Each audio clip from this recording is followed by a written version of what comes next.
Kalau hamparan ini simpel bagus, misalkan satu hamparan saja baru cukup.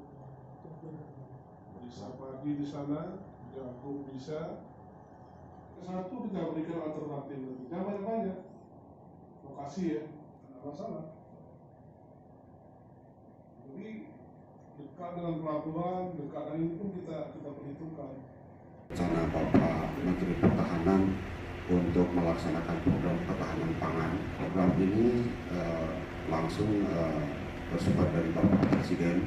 Jadi yang pertama adalah kebutuhan pangan kaitan dengan karbohidrat dan protein. Kemudian yang kedua logistiknya berupa logistik farmasi, obat-obatan, dan kemudian juga peralatan-peralatan kesehatan strategis. Dan yang ketiga adalah energi, khususnya energi yang terbarukan. Potensi di Aceh Tengah ini sangat luar biasa. Singkong 30.000 hektar, kalau untuk beras itu 5.000 hektar. Dari sisi kesiapan dari pemerintahan Kabupaten Aceh Tengah untuk menyambut ini, kemudian datanya nanti kami bawa ke Jakarta.